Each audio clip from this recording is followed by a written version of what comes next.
cristallines proviennent de l'interprétation qu'Hélène Ballon et l'Orchestre symphonique de Londres ont offerte en 1950 du concerto pour piano numéro 2 de Chopin. Musicienne prodige, Hélène Ballon commence à étudier le piano au Conservatoire de McGill en 1904, à l'âge de 6 ans.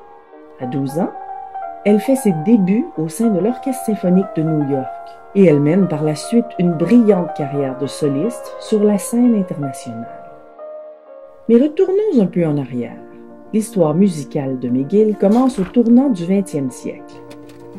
Un des premiers professeurs d'Hélène Ballon, la pianiste hongroise Klára Lichtenstein, a été invitée par Lord Strathcona à mettre sur pied un programme de musique au Royal Victoria College. Grâce à ses efforts, le Conservatoire de McGill voit le jour en 1904, jetant les bases de ce qui deviendra l'école de musique Schulich. À titre de directrice adjointe, Klára Lichtenstein continue d'enseigner jusqu'en 1929, laissant en héritage nombre de remarquables élèves, dont la célèbre soprano Pauline Donalda. Cette dernière figure parmi les premiers ardents défenseurs de l'opéra au Canada et elle fonde l'Opera Guild of Montreal en 1941, organisme qu'elle dirigera jusqu'en 1969. La violoniste et chef d'orchestre Ethel Stark a contribué à une vague de changements dans le domaine de la musique classique. Admise au Conservatoire de McGill à 14 ans, Ethel Stark était une véritable pionnière qui a élevé le statut des femmes instrumentistes. Elle est la première Canadienne à obtenir une bourse pour le Curtis Institute de Philadelphie, où elle est aussi la première femme inscrite au programme de chef d'orchestre. En 1940, elle fonde le premier orchestre canadien composé uniquement de femmes.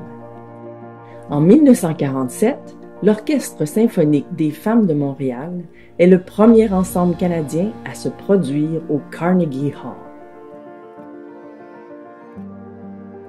Violet Grant States, admise comme clarinettiste au sein de l'Orchestre symphonique des femmes de Montréal en 1943, est la première noire membre d'un orchestre canadien. Selon Violet Grant States, Ethel Stark l'aurait aidé à renforcer sa confiance en elle, et jouer au sein de l'ensemble a été pour elle une expérience exaltante.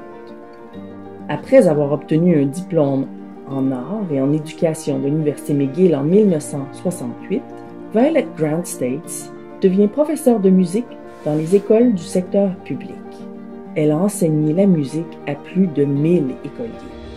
En 1940, une autre remarquable Violet Archer, se joint à l'Orchestre symphonique des femmes de Montréal à titre de percussionniste. Alors, à l'aube d'une brillante carrière de compositrice, Violet Archer obtient une licence en piano et un baccalauréat en musique spécialisé en composition de l'Université McGill. Elle poursuit ensuite des études auprès du légendaire Béla Bartók et à Yale auprès de Paul Hindemith. Figurant parmi les plus éminents compositeurs canadiens, elle est l'auteure de nombreuses œuvres caractérisées par une forte individualité et une maîtrise des techniques musicales d'une très grande variété de styles.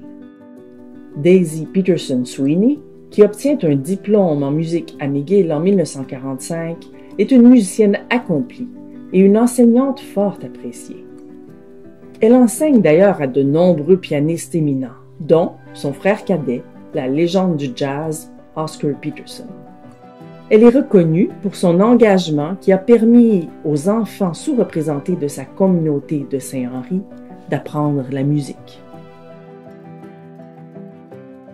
De nos jours, l'école de musique Schulich de l'Université McGill s'inscrit dans une tradition plus que centenaire, offrant des programmes de formation orchestrale, d'opéra, de jazz, de musique ancienne, d'études chorales, de composition et de musique contemporaine, ainsi qu'en enregistrement sonore et en technologie musicale.